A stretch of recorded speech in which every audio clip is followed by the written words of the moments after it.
बिस्मिल्लाहिर्रहमानिर्रहीम अस्सलाम वालेकुम। उम्मीद है आप तमाम स्टूडेंट खैरियत से होंगे। अल्लाह पाक आपको खैरियत से रखे।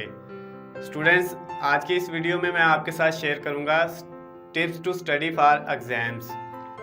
बेटा, बाज़ कुछ बच्चों के साथ होता है ऐसे कि वो पूरा साल एग्ज़ाम की तैयारी तो बड़े अच्छे तरीके से करते हैं, अपना पूरे का पूरा सिलेबस जो है उसको तैयार करते हैं, टीचर्स की तरफ से जो असाइनमेंट्स मिली होती हैं उनको भी प्रिपेयर करते हैं, नोट्स वगैरह भी बनाते हैं। वो स्टडी के साथ बहुत सिंसियर होते हैं, बहुत लगन के साथ, मेहनत के साथ पूरा साल स्टडी करते हैं। लेकिन जब एग्ज़ाम स्टार्ट होते हैं तो उनके पास अपने पूरे साल के पढ़े हुए सिलेबस को कवर करने के लिए टाइम बहुत कम होता है, जिसकी वजह से वो अपने पूरे के पूरे सिलेबस को कवर नहीं कर सकते, रिवाइज नहीं कर सकते।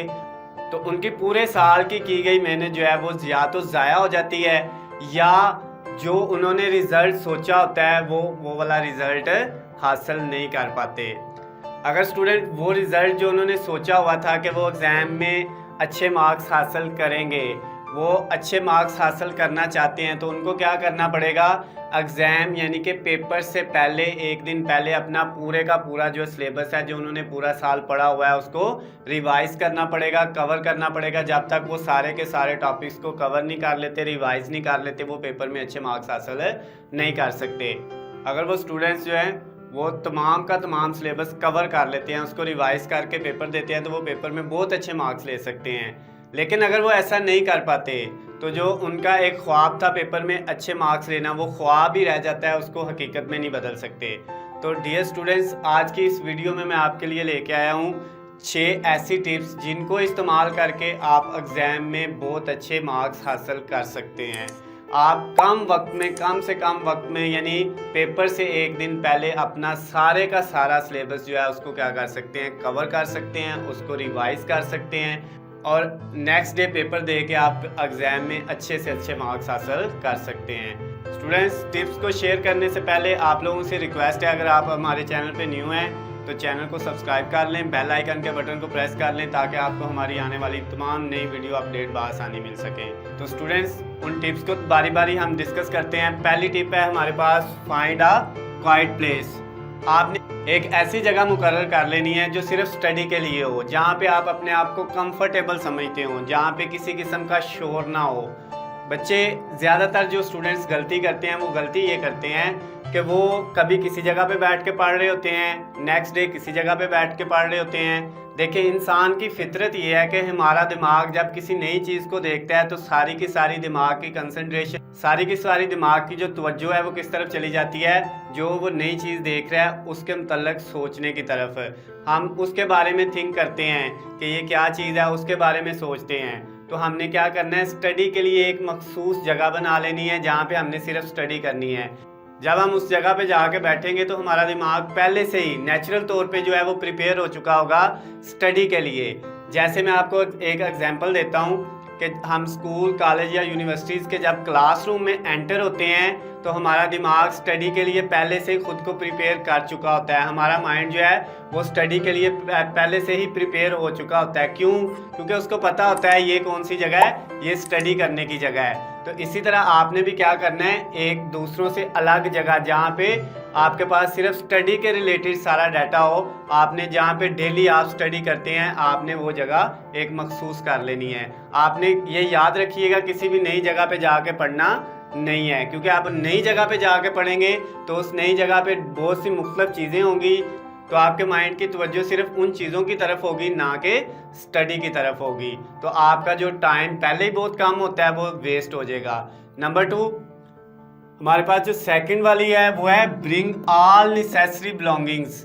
बेटा, ये क्या है? आपने पहले कंफर्म कर लेना है कि स्टडी करने से पहले, स्टडी के टेबल पे बैठने से पहले वो तमाम चीज़ें, चाहे वो नोट्स हैं, चाहे वो रजिस्टर है, चाहे वो पेंसिल है, चाहे वो पास्ट पेपर हैं, चाहे आपने इंटरनेट से कोई चीज़ सर्च करनी थी, हर चीज़ को आपने पहले से क्या कर लेना है? अपने टेबल पे जमा कर लेना है। किसी दोस्त से कुछ पूछना था तो वो आपने स्टडी के लिए बैठने से पहले उससे कॉल करके या उसके पास जाके आपने वो सारे का सारा डाटा पहले से, जितना भी मटेरियल आपको स्टडी के लिए नेसेसरी है, ज़रूरी है, वो सारे का सारा डाटा आपने टेबल पे जमा कर लेना है, ताकि जब आप स्टडी के लिए बैठें तो आपकी तवज्जो सिर्फ स्टडी की तरफ ही हो, ना कि दूसरी चीज़ों की तरफ। आपको किसी नोट्स की ज़रूरत है, वो भी आपके पास अवेलेबल हो। आपको जो है वो किसी दोस्त से कुछ बुक लेनी थी, वो भी आपने पहले से ला के रख लिया। आपको पेंसिल की ज़रूरत है, वो भी आपके पास अवेलेबल है। आपको रजिस्टर की ज़रूरत है, वो भी आपके पास अवेलेबल है। तो आपने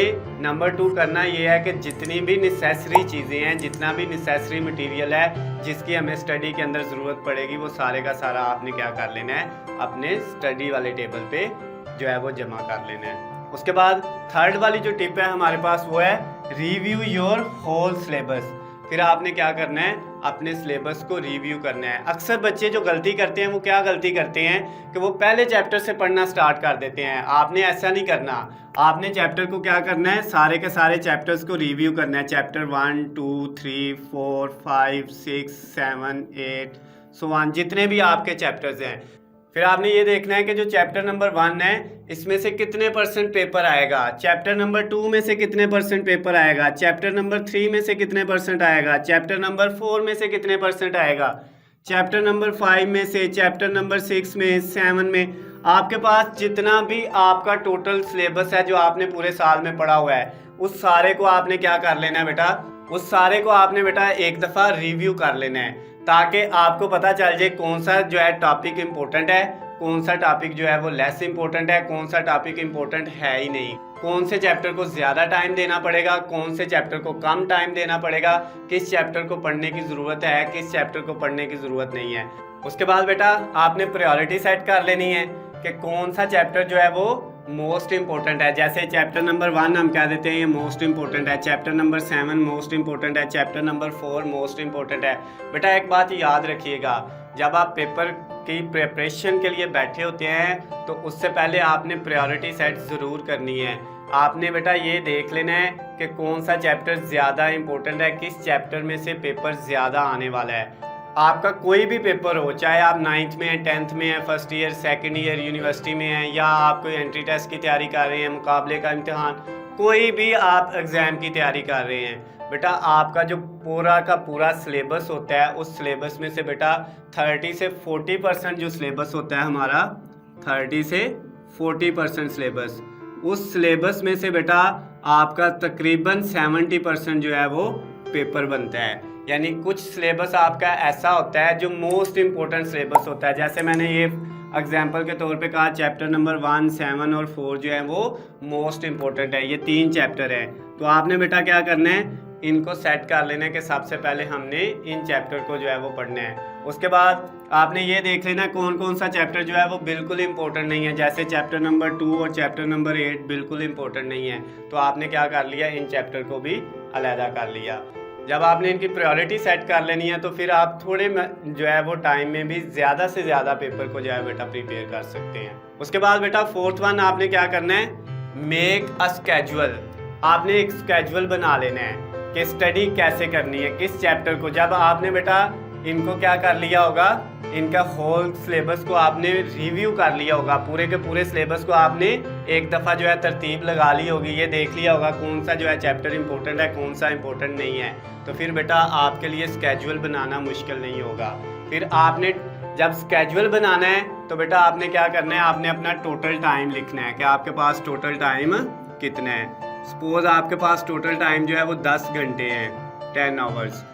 तो आपने ये 10 घंटों में ये देखना है कि मेरे पास कितने चैप्टर हैं जिनको मैंने कवर करना है। सपोज आपके पास 8 चैप्टर्स हैं जिनको आपने कवर करना है। फिर आपने ये देख लेना है इन 8 चैप्टर में से 3 चैप्टर ऐसे थे जो ज़्यादा मोस्ट इम्पोर्टेंट है। तो 10 घंटों में आपने अपने टाइम को डिवाइड कर लेना है कि इन 3 चैप्टर पे मैंने 5 घंटे लगाने हैं, 5 आवर।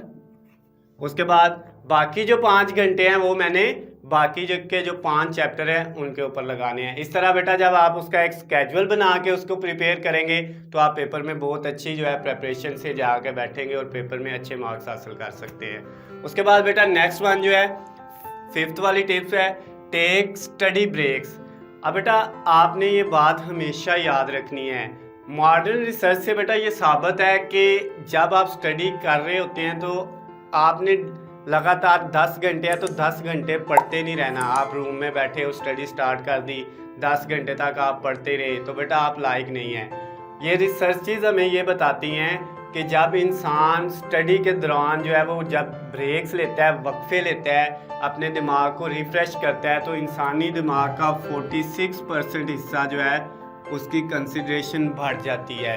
यानी दिमाग जो है वो चीज़ों को अच्छे से रिटेन करना शुरू कर देता है। जो चीज़ पढ़ी होती है उसको अच्छे से जो है रिटेन कर लेता है। तो आपने क्या करना है, ड्यूरिंग स्टडी आपने ब्रेक्स, छोटे छोटे वक्फे। अब छोटे वक्फे से क्या मुराद है, अगर आपने 1 घंटा पढ़ा है तो 1 घंटे में बेटा आपने क्या करना है, 1 घंटे के बाद 10 से 15 मिनट का जो है वो आपने एक वक्फा ले लेना है। यानी 8-10 मिनट या 15 मिनट का एक वक्फा ले लेना है, एक ब्रेक आपने ले लेनी है। और उस ब्रेक में बेटा करना क्या है, ब्रेक ये नहीं है कि दोस्त को जो है कॉल में ला ली या आपने मैसेज करना शुरू कर दिया या किसी और काम की तरफ जाके लग गए। नहीं, आपने बेटा हर काम को छोड़ देना है, बिल्कुल अपने दिमाग को जो है वो आपने रिफ़्रेश करना है। आपने किसी चीज़ के बारे में कुछ नहीं सोचना। उस जो ब्रेक होगा आपका, जो वो वक्फा होगा, उस वक्फे में आपने 10 मिनट कुछ भी नहीं करना, अपने दिमाग को रिफ़्रेश करना है। वो ब्रेक सिर्फ आपके उस स्टडी के दौरान होगा। उसमें बेटा एक्सटर्नल कोई चीज़ जो है इन्वॉल्व नहीं होगी। आप बाहर किसी के साथ उस ब्रेक में कोई भी इंटरेक्शन नहीं करेंगे। उसके बाद don't waste your time in thinking. बेटा आपने ये सोचने पे अपना टाइम ज़ाया नहीं करना कि अगर मैं ऐसे कर लेता तो ज़्यादा स्टडी हो जानी थी, ऐसे कर लेता तो मेरे ज़्यादा मार्क्स आ जाने थे, इस तरह से जल्दी तैयारी हो जानी थी। इस तरह की बेटा आपने कोई भी थिंकिंग अपने दिमाग में नहीं लेके आनी। यानी इससे होता पता क्या है, जैसे आपको एक मिसाल देता हूँ। अगर सपोज हम क्रिकेट मैच के लिए गए हैं ग्राउंड में, और जब हम दूसरी चीज़ों को सोचते हैं ना, सपोज मैं जब खेल रहा हूँ, बैटिंग कर रहा हूँ और मेरे दिमाग में चल रहा है मेरा मैथ का पेपर है, मैंने उसको तैयार करना है, तो होगा बच्चे क्या, जब हम उसकी तैयारी कर रहे होंगे, मैं क्रिकेट खेलते हुए उनको दिमाग में सोच रहा हूँ, और जब मैं आके बैठ के प्रिपरेशन के लिए, तैयारी के लिए बैठूंगा, स्टडी करने के लिए बैठूंगा, तो तब मेरे दिमाग में ये होगा दित्तू ने अगर यहाँ पे जो है बॉल कैच पकड़ लिया होता तो हम मैच जीत जाते। तो कहने का मकसद बेटा ये है कि आपने कभी भी इस तरह नहीं करना कि फिज़िक्स के अंदर केमिस्ट्री के बारे में सोच रहे हो, तो जब आप फिर केमिस्ट्री की तैयारी करेंगे तो ऑटोमेटिकली वहाँ पे फिज़िक्स के बारे में सोच रहे होंगे। तो आपने बेटा कभी भी अपने दिमाग के अंदर ऐसी थिंकिंग नहीं लेके आनी। जिस चीज़ के लिए आप अगर खेलने की तरफ गए हैं तो आपकी सारी की सारी थिंकिंग खेल के ऊपर होनी चाहिए। अगर आप क्या कर रहे हैं, स्टडी के लिए बैठे हैं, तो आपकी सारी की सारी उसी टॉपिक के रिलेटेड, जो सब्जेक्ट आप पढ़ रहे हैं, आपकी सारी की सारी सोच उसी के मुतल्लक होनी चाहिए। और बेटा लास्ट चीज़, अपने आप पे बेटा जो है वो यकीन रखो, बिलीव इन योर सेल्फ। यानी जब तक आपका खुद पे यकीन नहीं होगा बेटा, आप कभी भी जो है वो किसी भी फील्ड में कामयाब नहीं हो सकते। इंसान बेटा कुछ भी कर सकता है, बशर्ते ये कि वो मेहनत करे। मेहनत बेटा करने से इंसान कुछ भी कर सकता है। तो ये जो 6 स्टडी टिप्स थी, अगर आप बेटा इनको इस्तेमाल करते हो तो आपका कोई भी एग्ज़ाम हो, आप उसमें अच्छे मार्क्स हासिल कर सकते हो। अगर आपको मेरी वीडियो अच्छी लगी तो इसको ज़्यादा से ज़्यादा लाइक और शेयर करें, और इस वीडियो को उन लोगों तक ज़रूर पहुँचाएँ जिन बच्चों को इस वीडियो को देख के फ़ायदा हो सकता है, ताकि उससे उनका भी फ़ायदा हो और आपका भी फ़ायदा हो सके। अल्लाह पाक आपका हामी और नासिर हो। अल्लाह हाफिज़, खुश रहें।